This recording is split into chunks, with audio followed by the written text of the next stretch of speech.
Wow. Good morning. Good morning. Good morning. Good morning. I like to put when I'm speaking, I like to be on gallery here so I can look at all of you because I don't need to look at myself. I get enough. I mean, I'm always looking in, of course, as we all are. Um, this year, you and several other Unity centers have been focusing on the 12 powers. Some churches did a period of 3 months and did one a week. I know you've been looking at it once a month, and I think I got to speak with you about that earlier before the year started. And I found myself sort of hung up on the idea of power itself.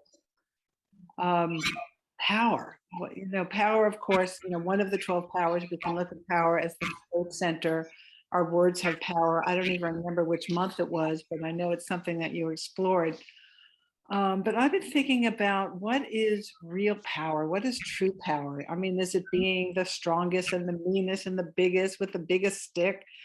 The ability to control and bully those weaker than us, having the most money, the most influence, more guns, more bombs. I mean, we get to see a lot of external power. I want to suggest Narayan, can you mute yourself?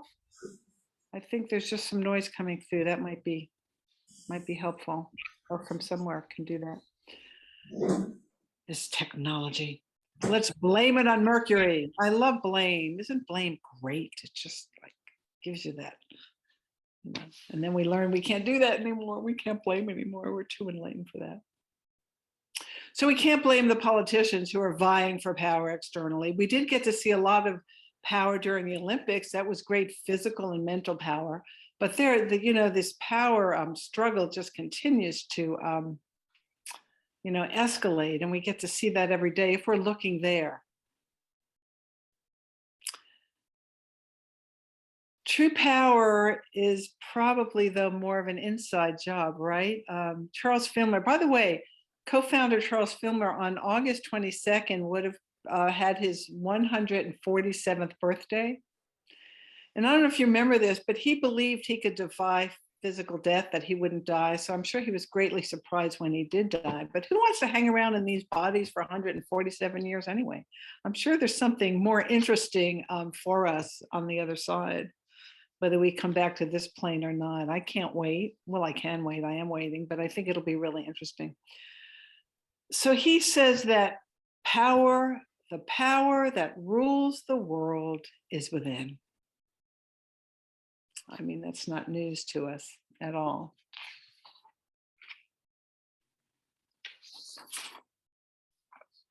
Filmer also wrote, the mind and body of man, I add women, human, the mind and body of humanity, our minds and bodies have the power of transforming energy from one plane of consciousness to another. This idea of transforming power and energy is very important to me. It's everything. It's a choice that we get to make every minute, every day, whether it's conscious or not. I mean, is this thought, is this person, this news flash, this moment going to uplift me, depress me, upset me, delight me? Am I developing a sense of equanimity, of impartiality? Or am I thrown hither and yon by all that appears from outside? Who am I really? What about power do I understand? Am I constantly at the whim of whatever breeze or hurricane or fire or earthquake is about to blow through? So I want to invite you to join me in looking at what one of the master teachers of all time can teach us about true power. Now, I like to work with the Bible. I like these stories. And again, not having been raised with the Bible, it's so interesting to me as a point of departure, as a point of metaphysics, as a point of learning more about myself, because it's really about the evolution of consciousness, these stories. And I usually, as you know, I like to begin with if I'm looking for something, I like to begin with the Gospel of Mark, because that was the first one written.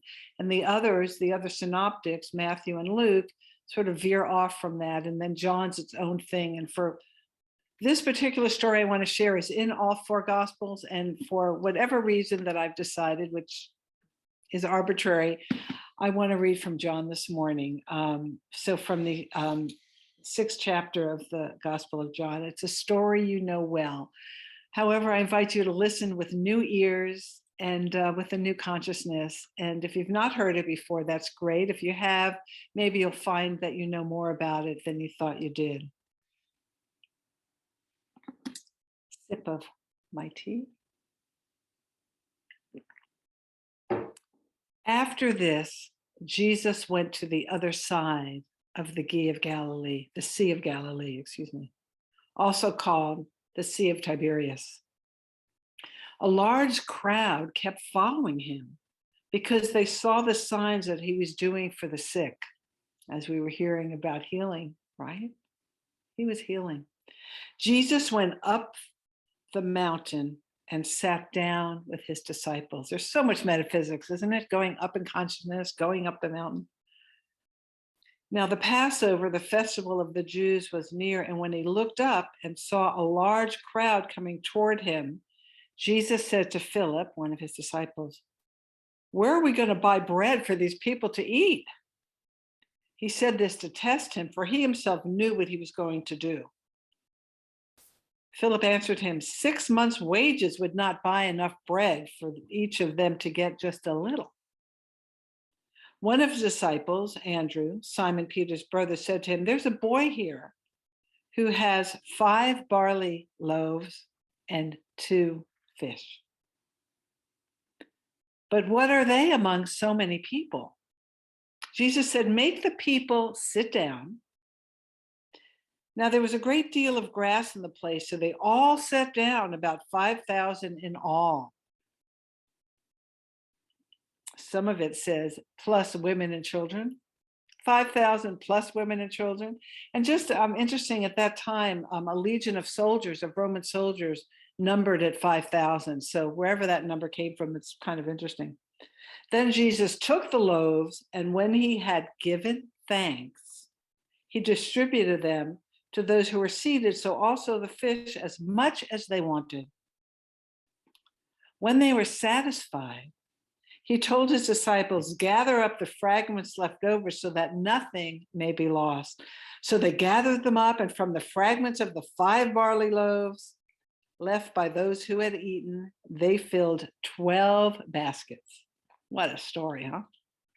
When the people saw the sign that he has done, they began to say, "This is indeed the prophet who is to come into the world." Now, they were expecting a prophet, right? They wanted somebody like King David. They wanted somebody to come in with a sword and free them from the Roman oppression and to bring a new era of abundance and love and joy, and everything would be fine. They began to say, again, "This is indeed the prophet who is to come into the world." When Jesus realized that they were about to come and take him by force to make him king, he withdrew again to the mountain by himself. Well, Jesus certainly seems superhuman here. He seems to have the ability to fabricate matter, to take the equivalent of one family's lunch and multiply it into enough food to feed an astonishing number of people, at least, again, 5,000 or more. And as the disciple Philip said, the cost of such an endeavor would be astronomical. Not only does every person get their fill, but there's leftovers. There are 12 baskets of leftovers. How astonishing is that? In fact, in the entire Gospel of John, Jesus performs 7 miracles, and 2 of them are in this chapter, because right after this event is when it seems that Jesus walks on water, which is again another miracle. So the point of this passage, of course, must be that Jesus channeled this absolute power of the divine and could perform miraculous feats and make abundance out of nothing. And the crowd, no doubt, reads this message, gets this message that he is to be worshipped, and they declare him the Messiah, who they've been waiting for, the prophet who has come to save Israel. Well, thought students are not immune to this interpretation of this miracle. Feats of power are proof of Jesus' majesty. And this is the way many who were schooled in traditional Christianity were taught this passage, and arguably this main interpretive lens that most Christians apply to this story. Images of power and awe just litter this passage, and to inspire and dazzle people, the sheer size of the crowd, the immense need, far surpassing the capacity of any human to meet, the power of generosity, the power to control a crowd, the power over matter, the power of nature, the power to walk on water. How could we not be just dazzled by this and impressed? And may have been so distracted by the shininess, this glittering majesty of the miracles, that we miss the response that Jesus gave in the last verse. When Jesus realized that they were about to come and take him by force to make him a king, he withdrew again to the mountain by himself. It's this moment when he could claim the strength of the multitudes, building his following to an even greater numbers. Instead, he lays aside the power offering to him and instead retreats into solitude by himself up the mountain. He chooses at that moment the power inherent in it to just slip by. So perhaps the point of this miracle lies not in the fact of the power of Jesus, but in how Jesus understands power. Throughout this ministry of his, he constantly demonstrates that contrary to human visions of power, the divine way of power is to bring justice and to beauty to creation. This is not new. This is what the Old Testament prophets were talking about. But the followers dismiss this. The crowd can't even see this. They want a prophet, someone who serves this human desire for control, for vengeance. The power that his followers think is essential in order to defeat their human oppressors. Remembering again that the Israelites were under Roman rule at the time, they forget that the prophet only serves the divine will. This story, let me just say, we see this unfolding right now, don't we, in our world, in our country? What power really is, what people see power, what people think they want. They're on the outside, that external power. There's a harmony to creation, right? That's just built into the fabric of who we are. Jesus asserts that true power lies in humbly surrendering our individual desires to serve God. It's only with this surrender of that external power that we can depend on for survival. It said that when creation is in harmony, all have enough, all are fed, all have exactly what they need. There is even abundance. Now, Narian and Janet will relate to this. When I was in high school, I worked at a folk music coffee house, which was a great thing. I may have mentioned that to you before. There were Jimmy Buffett was there, and Joni Mitchell was there, and I just got to have these incredible experiences, as a waitress at the Flick Coffee House in Coral Gables, Florida. And I remember the first time I really heard the blues. John Vandiver, who's now gone, he was a guitarist and singer out of Austin, Dallas area in Texas, and he was there performing. And I don't remember the words or the song that he sang, but I remember this feeling, this palpable sense that something truly sacred had entered my life. This song, it began gently and quietly, creating this delicate atmosphere of cool calm. And somehow I knew that this gentleness was intentional. I was being commanded to actually listen. I wasn't out on the floor doing what I was supposed to do. I was in this little alcove listening. I was invited, commanded to surrender to the song my full attention. And I felt my entire being, my body, my spirit just relax and let go.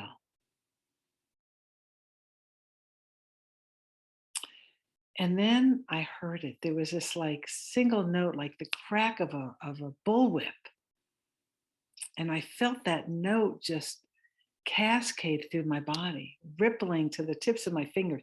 There was so much power, which was only driven home by the silence that followed. And as the song continued, I was like held in thrall by this interplay of calm and tension, of silence and sound.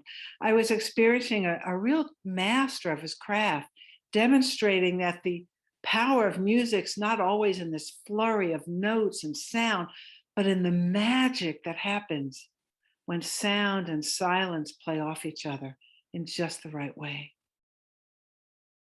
When a musician allows space for these elements to interact, something really holy can emerge. I felt at peace, and I also felt alive at the same time. And when I think back on it, it's like power isn't dominance. True power is knowing the value of silence, of withholding, of creating space. In this, we see like this interplay of power and humility, being able to live in the tension between the two. Jesus and others, Gandhi and Martin Luther King and Desmond Tutu, who I was just reading about, living in that tension of the middle where true power lives. It's like when we accept that we aren't all powerful, we can begin to understand these mysteries. And what do we take from all this then? When I was working with the 12 powers this year, this one thing, I know you use this, How to Use Your 12 Gifts by William March. He says this about power. Again, power is the ability to transform energy from one plane to another. Silence, thought, word, and manifestation are stages of power in action. Power is the ability to change thoughts and feelings. Power is not for controlling others. These days, these times, this is such an important message for me and for you and for all of us, to cultivate this true power within.